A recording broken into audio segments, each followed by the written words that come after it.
3일 동안 잘 지내셨습니까? 3일 동안 잘 지내셨어요? 예. 참 더운 여름인데 또 가을이 오고 있는 것 같아요. 계절의 변화를 숨길 수가 없습니다. 우리 세월이 갈수록 우리가 하나님과의 관계에서 하나님의 자녀들임을 우리가 잊지 않고 항상 하나님과 더 깊은 관계로 나아가는 우리 교회 여러분들 되시기를 간절히 축원합니다. 지난 시간에 말씀의 주제가 뭐였는 줄 아십니까? 지난 시간에 따라합시다. 새 언약의 일꾼.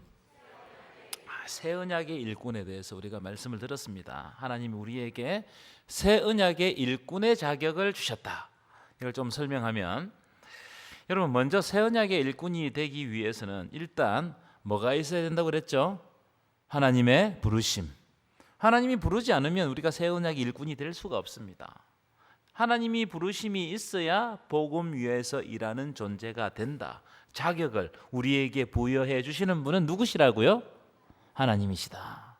여러분, 우리에게 무슨 능력이 있거나 우리에게 무슨 자격이 있거나 이래서 하나님이 새 언약의 일꾼의 자격을 주신 것이 아니다. 우리에게는 아무 능력이 없고 아무 자격이 없습니다. 저도 가만히 생각해 보면 능력이 없어요. 자격이 없어요.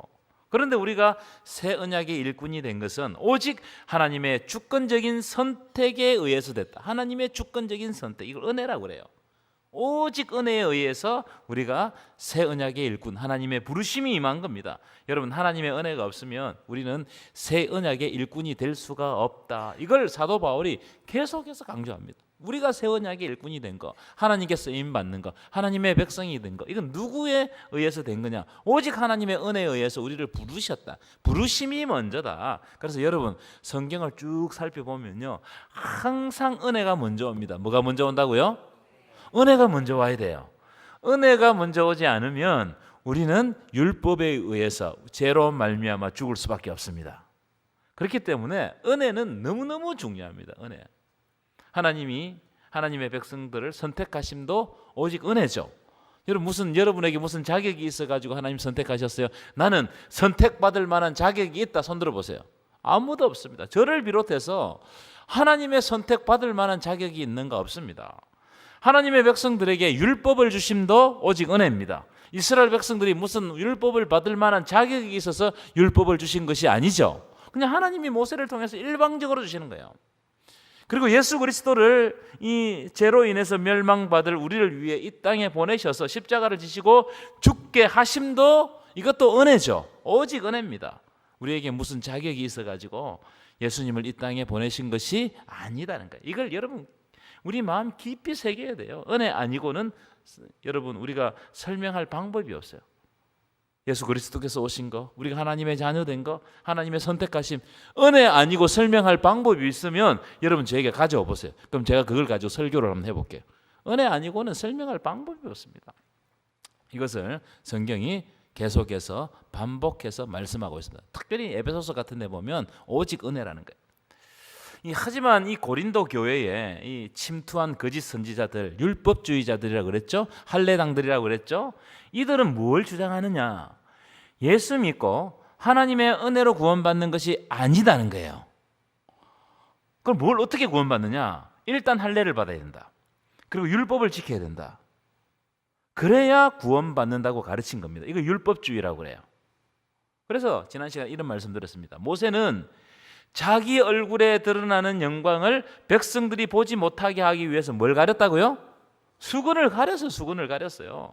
하나님이 율법을 주신 그분의 뜻에 주목하지 않고 모세의 얼굴의 영광을 주목하는 것이 율법주의 아니겠습니까? 그래서 율법주의가 팽배하지 않게 하기 위해서 모세는 자기 얼굴을 가려가지고 하나님의 뜻을 드러냈어요. 그렇죠? 그래서 백성들로 하여금 하나님의 말씀에 집중하게 하는 거예요. 율법을 주신 그분의 뜻에 집중하게 하는 거예요. 그러니까 이런 면에서 보면은 모세는 정말로 대단한 사람입니다. 이것은 하나님의 선지자로서 너무나 중요한 태도입니다. 내가 이 단위에 서서 설교를 할지라도 내가 드러나면 안 되고 누가 드러나야 된다고요? 예수 그리스도가 드러나야 된다는 거예요. 이 말씀을 하는 거예요. 하지만 율법주의자는 어떻게 생각했느냐? 자기 스스로 율법을 완전하게 지킬 수 있다고 생각하는 게, 할례를 받고 율법을 지키면 구원받는다. 그래서 의가 어디에서부터 오는 거예요? 예수 그리스도로부터, 은혜로부터 오는 게 아니고 내가 뭔가를 열심히 지킴으로 말미암아 의를 이룰 수 있는 거예요. 구원을 받을 수 있는 거예요. 그런 교만의 수건을 쓰고 있더라. 여러분, 이런 행동은 하나님의 은혜를 폐기시켜 버립니다. 그렇죠? 내가 뭔가를 막 열심히 해가지고 막 하나님의 구원을 쟁취할 수 있다. 그러면 열심히 하면 할수록 자기가 드러나는 거죠. 모세와는 완전히 다른 수건을 쓰고 있는 겁니다. 모세는 자기 얼굴의 영광을 보지 못하게 하기 위해 가지고 수건으로 가렸는데, 이들은 교만의 수건을 쓰고 하나님의 뜻을 아예 알지 않기로 작정하는 사람들 같더라는 거예요. 이게 율법주의자예요. 그러니까 그들이 율법을 공부하면 공부할수록 어떻게 된다고요? 하나님의 뜻과는 점점 멀어지고, 율법을 공부하면 공부할수록 예수를 죽여버리는 거예요. 율법을 공부했는데, 하나님의 말씀을 공부했는데 예수를 죽여버리는 거예요. 여러분, 하나님의 말씀을 읽고 공부하면 공부할수록 예수 그리스도가 드러나야 할 줄 믿습니다. 그래서 오늘 불렀던 찬양 너무너무 중요해요. 난 예수로 충만한 거예요. 말씀을 읽고 우리가 신앙생활을 하면 할수록 예수가 내 삶 가운데 가득 차야 되는 거예요. 그리고 내가 하나님의 말씀을 읽고 그 말씀을 연구하면 연구할수록 사람을 정죄하고 죽이는 것이 아니고 살려야 돼요. 하나님의 말씀으로 살리는 겁니다. 사도 바울이 이걸 고린도후서를 시작하면서 누누이 강조합니다. 자, 오늘도 그런 비슷한 주제로 말씀을 주고 있습니다. 자, 한번 보실까요? 띄워주십시오. 자, 오늘 주제는 뭐냐면, 넘겨주세요. 안 넘어갑니다. 넘겨주시기 바랍니다. 예, 오늘 주제 한번 읽어볼까요? 시작. 질그릇에 담긴 보배. 오늘 이재경 권사님 기도를 잘해 주셨는데, 질그릇에 보배를 담아두셨다. 이 말씀 4장 7절 말씀으로 딱 시작하는 거. 질그릇에 보배를 담아두셨다. 자, 4장 7절 한번 읽어보겠습니다. 시작. 우리가 이 보배를 질그릇에 가졌으니 이는 심히 큰 능력은 하나님께 있고 우리에게 있지 아니함을 알게 하려 함이라. 여러분, 보배는 어디에 담아야 돼요? 잘 몰라요. 보배가 뭐 하도 없으니까 어디에 담아야 될지 모르죠. 보석은 어디에 담아야 돼요? 보석함에 담아야 되죠. 그죠? 보배도 아주 귀한 그릇에 담아야 이 보배가 보배처럼 보이는 거예요. 사진을 잠시 한번 보시면, 여러분, 이 시계는 이 지구상에서 가장 비싼 시계로 합니다. 그라프 디아몬드 할루시네이션이라는 시계인데 얼마 정도 하겠어요? 한번 이야기해 보세요. 얼마 정도 하겠어요? 47억? 네, 또 100억? 놀랄 준비를 하세요. 750억이랍니다. 750. 이 시계 자체가 다이아몬드예요. 이런 걸 보면 막 진짜 어마어마하죠. 자, 그런데 여러분, 이런 시계를 보관할 때, 이런 750억인데 이런 시계를 보관할 때 비닐봉지나 아무 상자에다 넣어서 보관하면 돼요, 안 돼요? 그럼 이런 시계를 어디에 보관해야 되죠? 특별한 보관함에다 보관해야 돼요. 그래서 이런 시계를 이런 보관함에다가 보관한다는데, 이 보관함의 가격이 얼마 정도 될까요? 자, 750억이에요. 이 보관함은 얼마 정도 될까요? 5억 정도 됩니다. 5억. 이 정도는 돼야 750억 원이라는 시계를 품을 수 있는 거 아니겠어요? 그러니까 빛이 나는 거, 이 보관함 때문에. 아무 상자에 넣어가지고 비닐봉지 같은데 똘똘 말아가지고 장롱에 넣어놓는다고 해서, 만약 그러면 그걸 보면 사람들이 비닐봉지에 똘똘 감아가지고 750억 원짜리를 갖다가 여러분 장롱 안에 넣어놓으면 사람들이 그걸 보고 훔치러 왔다가 도둑이 이걸 보고 아하, 이거 모조품이라 하고 안 가져갑니다. 그렇겠죠? 그래서 여러분, 세상에서는 포장지가 너무너무 중요해요. 포장지가 안 좋으면 그 물건도 뭐 이렇게 생각해, 뭐 별로겠구나 이렇게 생각해 버립니다. 사람을 평가할 때도 마찬가지. 세상에서는 스펙을 봅니다. 스펙. 그 사람이 뭘 가지고 있느냐, 이 사람이 어떤 가문의 사람이냐, 그렇죠? 그 아버지는 뭐 했냐, 이 사람은 학교를 어디 다녔냐, 지금 어떤 직장을 가지고 다니냐, 연봉은 얼마냐, 돈은 얼마나 많이 버냐. 이런 조건들로 사람을 평가한단 말이에요. 스펙이 굉장히 중요합니다. 그래서 그 사람이 지금 뭐 하고 있느냐, 어떤 학교 다니느냐, 출신이 어디냐, 막 이걸 가지고 평가하는 거예요. 자, 그런데 하나님은 그걸 가지고 평가하지 않아요. 그건 하나님의 방법이 아닙니다. 그런 세상적인 방법으로 하나님의 가치를 하나님은 증명하지 않아요. 여러분 한번 보십시오. 예수님이 제자들을 부르실 때 그 당시 가장 비천한 사람들, 갈릴리 어부들을 중심으로 제자를 부르십니다. 그렇죠? 그 중에 마태는 어떤 사람입니까? 죄인 중에 죄인이라고 불렀던 세리였습니다. 세리. 형편없는 사람이에요. 이런 사람 데리고 다니면 랍비는 존경받는 사람인데 랍비라는 사람들 욕 얻어먹는 거예요. 세리를 어떻게 자기 제자로 받냐 이거예요. 만약 예수님이 세상적인 가치를 가지고 스펙을 보고 제자들을 불렀다면 최소한 바리새인, 서기관, 사두개인 이런 교권자들 아니겠습니까? 이런 사람들 정도는 불러야 돼요. 그렇지 않겠어요? 아니면 더 큰 스펙을 가진 로마 황제 같은 사람을 제자 삼아버리면 금방 세계가 복음화되지 않겠어요? 명령해버리면 끝나니까. 그런데 하나님은 그렇게 하지 않는다는 거예요. 하나님은 그런 방식으로 일하지 않아요. 그건 세상적인 기준이고 세상적인 방법입니다. 바로 이 말씀이 오늘 우리가 읽은 7절 말씀이에요. 7절 말씀. 7절 말씀 보면 우리가 이 보배를, 잘 보세요. 이 보배라는 말이 뭐예요? 예수 그리스도의 복음입니다. 예수 그리스도. 이 보배를 6절에서는 뭐라고 설명하느냐? 6절 보십시오. 6절.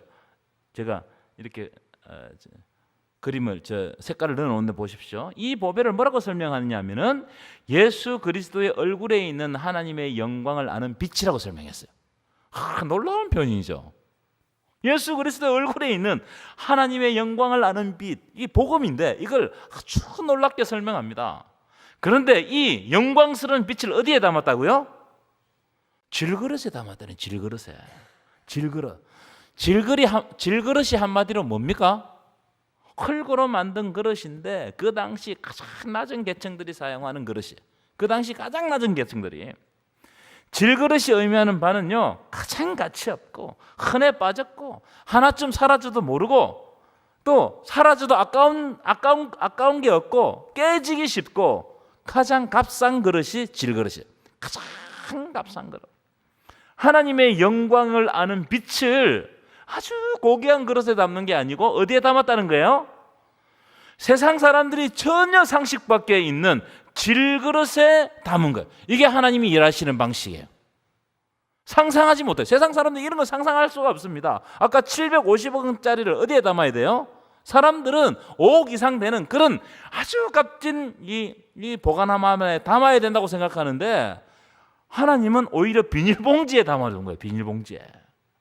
하나님의 영광을 아는 빛이라고 하면 황금 그릇, 다이아몬드 그릇 이런 그릇에 담아야 돼. 이게 상식적이잖아요. 그런데 하나님은 때때로 상식을 깨버려요. 우리 상식을 깰 때가 너무너무 많아요. 하나님은 그분의 영광을 아는 빛을 우리와 같이 못난 질그릇에 딱 담아주시는 거예요. 질그릇에. 여러분 우리의 상태를 한번 보십시오. 여러분 자신이 설교를 들으면서 자기 자신의 영적 상태, 삶의 상태를 한번 보세요. 얼마나 잘 깨지는지 몰라요. 시험 잘 들어요. 여러분 다 이렇게 참 멋있게 앉아 있어도 보면은 너무너무 시험 잘 들고 낙심 잘합니다. 무슨 일이 조그마한 일이 있으면 낙심해요. 얼마나 연약한지 몰라요. 얼마나 연약한지 몰라요. 내가 이만큼 연약했을까? 연약해요. 얼마나 못난 행동을 하는지 몰라요. 다른 사람은 모르지만 나는 알죠. 그런데 이런 못난 그릇에 복음을 딱 담아주시는 거예요. 하나님의 영광을 아는 빛을 담아주시는 거예요. 여러분 놀라운 일입니까? 아닙니까? 이런 이야기를 들으면 좀 감격하는 표정을 좀 지어보세요. 너무너무 감격스럽지 않습니까? 그런데 그 이유가 있어요. 이유는 심히 큰 능력은 누구에게 있다고요? 하나님께 있다는 거예요. 심히 큰 능력은 하나님께 있고 네 질그릇에 있지 않다는 거예요.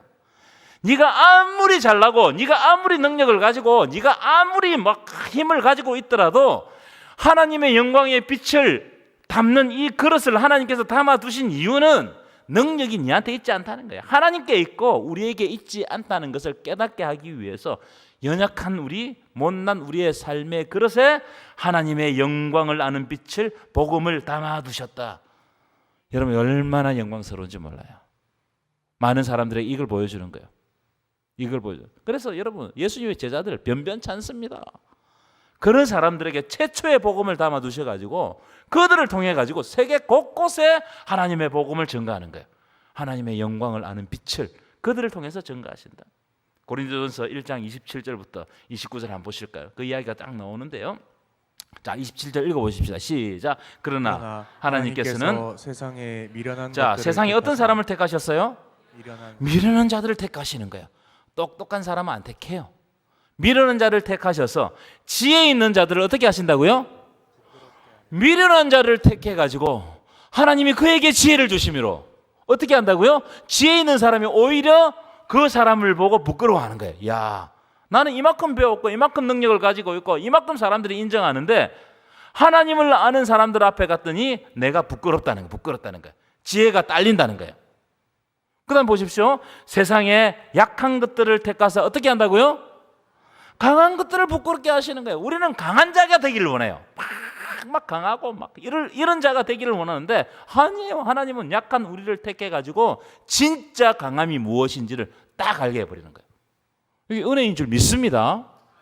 28절 읽어보겠습니다. 시작. 하나님께서는 세상의 천한 것들과 멸시받는 것들과 없는 것들을 택하사 있는 것들을 폐하려 하시나니. 29절 시작. 이는 아무 육체도 하나님 앞에서 자랑하지 못하게 하려 하심이라.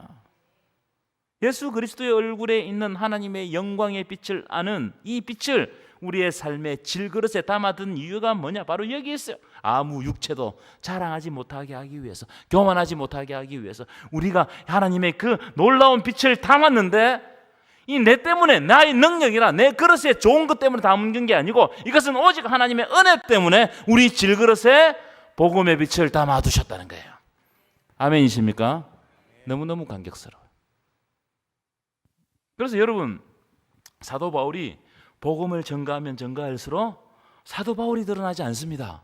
누가 드러난다고요? 예수로 충만하는 거예요. 예수 그리스도가 확 드러나는 겁니다. 그래서 사도 바울이 위대한 사도라고 불리는 거예요. 만약 여러분 사도 바울이 복음을 전하면 전했는데 사도 바울 자신이 막 위대해지고 자신이 영광 받았다면 사도 바울은 아마 가룟 유다처럼 됐을 거예요. 그렇지 않겠어요? 그러니까 이건 굉장히 중요한 부분이에요. 여러분, 내가 예수 믿으면 내 영광 받으려고 하지 마시라는 거예요. 그게 좀 있으면 나와요. 예수님이 드러나면 자동적으로 예수의 그 복음에 담는 빛이 우리에게 비침으로 말미암아 모세가 하나님으로부터 율법을 받고 왔을 때 어떻게 내 얼굴에 광채가 드러나는 것처럼 하나님께서 드러나게 하신다는 거예요. 반면 율법주의자들, 이 고린도 교회에 침투한 율법주의자들은 참 그들이 막 너무너무 성경을 열심히 연구하고 막 그랬습니다. 그런데 그들이 성경을 연구하고 가르치면 가르칠수록 예수가 드러나는 것이 아니고 자기 자신이 율법을 잘 지키고 있다는 인간의 의와 공로가 다 드러나는 거예요. 그렇죠? 그러니까 율법을 조금이라도 못 지키는 사람을 보니까 한심해 보이는 거예요. 정죄해 버린다고요. 율법으로 사람을 죽인다 이 말이에요. 율법으로 사람을 죽인, 하나님의 말씀으로 사람을 정죄해서 죽인단 말이에요. 그러니까 이 사람들이 들어와 가지고 뭔가를 막 가르쳤는데 이 율법도 하나님의 말씀이잖아요. 하나님의 말씀을 막 가르쳤는데 사도 바울이 가르치고 난 다음에는 평화가 있었어요. 그런데 이 사람들이 들어오고 난 다음에 가르치고 난 다음에 분쟁하게 만들고 고린도 교회가 시험에 들어버렸어요. 이 결과론적으로 딱 이렇게 드러납니다. 여러분, 사람의 공로가 드러나면 교회는 어지러워져요. 여러분 한번 해보십시오. 오늘부터 교회 오시면 자기 공로, 내가 뭘 한 걸 막 세게 한번 주장해 보세요. 내가 언제 이걸 했고 이걸 한번 주장을 해보시라고요. 교회가 어떻게 되느니. 서로 자기 공로를 주장하기 시작하다가 교회는 무너집니다. 이게 고린도 교회입니다. 내가 잘했다 이거예요. 그럼 숨겨야 되거든요. 그럼 자기를 딱 드러내는 순간 예수 그리스도의 얼굴에 있는 빛은 사라져버리고 내 얼굴에 빛이 막 드러남으로 말미암아 서로가 경쟁적으로 그 얼굴의 빛을 드러내기 위해서 노력하다가 서로 싸우고 망가진 교회가 고린도 교회단 말이에요. 이야기를 하고 있는 거예요. 하지만 진짜 복음의 빛이 우리 가운데 역사하면, 복음의 빛이 우리 가운데 역사하면 어떤 현상이 드러나느냐? 어떤 어려움 가운데서도 포기하지 않고 절망하지 않고 그 고난을 이기고 극복해버려요. 놀라운, 여러분, 이게 복음의 능력이고 복음의 신비입니다. 복음을 진짜 받으면 쉽게 포기하지 않아요. 자, 그래서 고린도전서 1장에 보면 이렇게 말씀합니다. 십자가의 도가 멸망하는 자들에게는 뭐라고요? 미련한 것이요, 구원을 받는 우리에게는 하나님의 능력이 되는 겁니다. 아멘이십니까? 무슨 말이냐? 나한테 무슨 능력이 있어가지고 내가 그 고난들을 이기고 극복하는 게 아니고, 죽음을 이기신, 이 죽음의 근세를 이기신 예수 그리스도의 능력을 바라보기 때문에 내가 쉽게 내 삶에 고난이 오더라도 절대 포기하지 않는 거예요. 그분의 능력 바라보면 이기는 거예요. 왜요? 결국은 부활하기 때문입니다. 아멘이시죠? 그 말씀이 8절부터 10절 말씀이에요. 8절부터 10절. 자, 8절부터 10절. 우리 이재균 권사님, 우리 기도를 잘 해주셨는데 이제 8절 9절만 읽어볼까요? 시작. 우리가 사방으로 우겨싸움을 당하여도 쌓이지 아니하며, 답답한 일을 당하여도 낙심하지 아니하며, 박해를 받아도 버림받지 아니하며, 거꾸로 뜨림을 당하여도 망하지 아니하는 거예요. 이게 복음의 빛이에요. 복음의 능력인 겁니다. 우겨 싼다는 말은 어떤 말인지 제가 찾아보니까, 이 포도주 틀에 넣고 포도를 꽉 눌러가지고 짜낸단 말입니다. 꽉 짜내면, 여러분, 사탄은 사방으로 막 우겨 쌉니다, 우리를. 그래서 우리를 멸망시키려고 그래요. 빠져나오지 못하게 만듭니다. 그런데 오늘 말씀에 쌓이지 않는다는 거예요. 우리가 때때로 나도 모르게 사탄이 파놓은 올무에 걸려들 때가 있습니다. 있어요, 없어요? 나도 모르는데 막 좌절이 생기고 너무너무 힘들고 하나님을 떠나고 싶고 막 기도하기 싫고 막 이럴 때가 있습니다. 그렇다고 해서, 그런 생각이 생긴다고 해서 사탄이 파놓은 올무가 있다고 해서 무너지지 않는다는 거예요. 복음의 빛이 역사하면. 이 열왕기하에 보면 아람 나라 왕이 도단성을 에워쌉니다. 도단성에 누가 있었냐면 엘리사가 있었어요. 이 엘리사가 아람 나라 왕이 뭘 계획하는지 다 알고 있는 거예요. 그러니까 아무리 쳐들어가도, 아람 나라가 힘을 가지고 쳐들어가도 엘리사가 다 알고 있으니까 왕이서 이렇게 하십시오 저렇게 하십시오 이러니까는 이스라엘 멸망을 못 시킨단 말이에요. 그래, 그 정보를 듣고 누구를 죽여야 되겠다고? 엘리사를 죽여야 되겠다고 군사를 끌고 도단성을 포위를 했어요. 그걸 보고 게하시가 매주여 우리가 어찌하리까, 큰일 났다고 발을 동동 굴렸습니다. 그때 엘리사가 게하시에게 뭐라고 이야기하면 이렇게 이야기합니다. 두려워하지 말라. 우리와 함께 한 자가 그들과 함께한 자보다 많으니라. 아멘이십니까? 그리고 이렇게 기도해요. 여호와여 원하건대 이 사람의 눈을 열어 보게 하옵소서. 여호와께서 그 청년의 눈을 여심해 그가 보니 불말과 불병거가 산에 가득하여 엘리사를 둘렀더라. 여러분, 사탄이 우리를 둘러쌌어요. 근데 영안을 열고 딱 보니까는 우리를 둘러싸지 못해요. 왜요? 하나님이 보내신 천사가 우리를 더 두껍게 둘러싸고 있는 거예요. 그러니까 때때로 우리가 답답한 일을 당하죠. 그래도 무너지지 않습니다. 우리의 삶에 답답한 일이 얼마나 많습니까? 그런데 절대로 안 무너져요. 마찬가지로 박해를 받아도 버림받지 않고 멸망하지 않고, 우리가 거꾸로 뜨림을 사람이 막 거꾸로 떨어버렸어. 그런데도 망하지 않는다는 거예요. 왜요? 그 이유가 있어요. 우리가 예수와 함께 죽고 예수와 함께 살기 때문입니다. 아멘이십니까? 예수와 함께 죽고 예수와 함께 산다는 사실을 믿으십니까? 그 말씀이 10절 말씀이에요. 10절 말씀. 여러분, 우리는 항상 예수의 죽음을 우리 삶에 짊어지고 삽니다. 우리는요, 십자가를 짊어지고 사는 존재들 아니겠습니까? 십자가 지고 가는 사람들 맞죠? 그러나 우리가 걱정하고 근심하고 절망에 빠질 필요가 없어요. 우리가 십자가를 진다고 해서 근심할 필요가 없다는 거예요.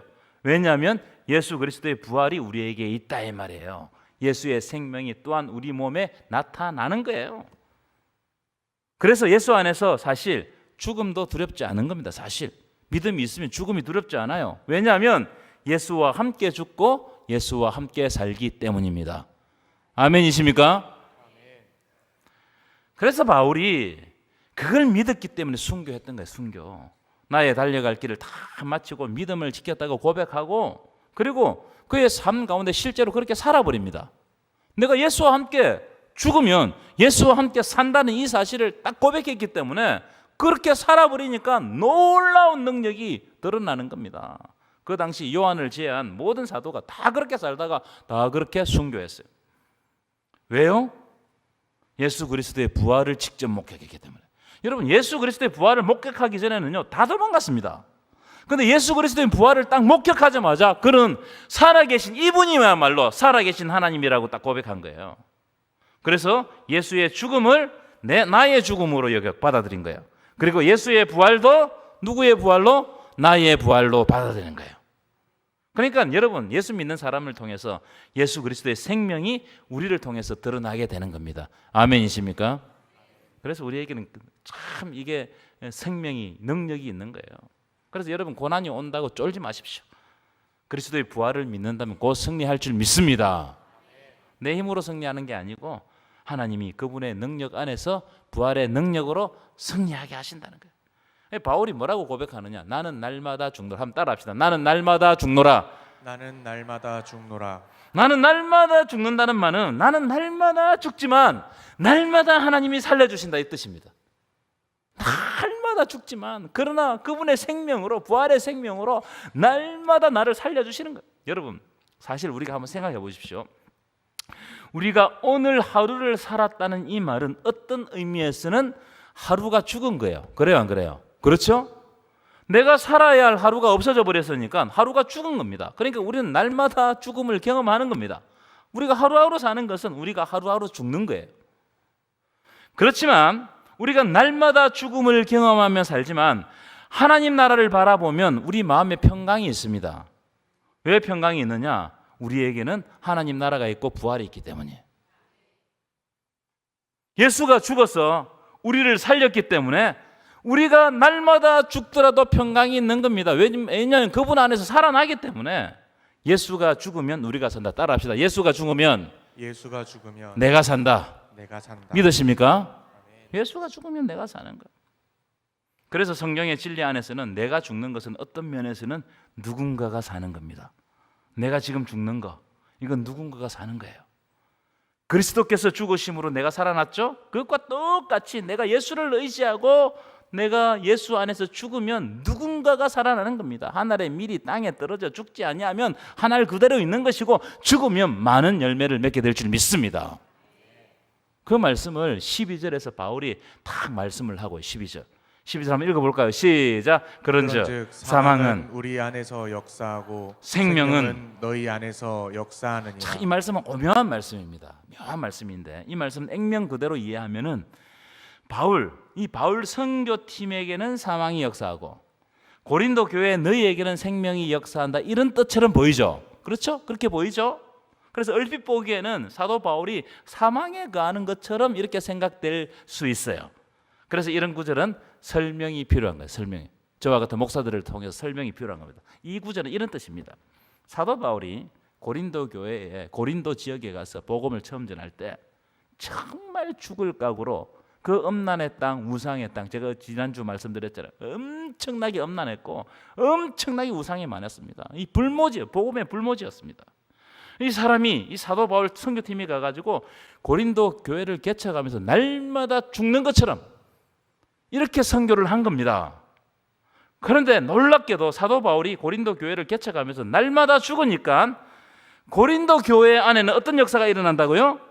생명의 역사가 날마다 새롭게 일어나가지고 고린도 교회를 통해서 많은 사람들이 예수께로 돌아온단 말이에요. 그래서 사망은, 죽음은 우리 안에서 역사하고 생명은 너희 안에서 역사한다고, 이걸 고백한 거예요.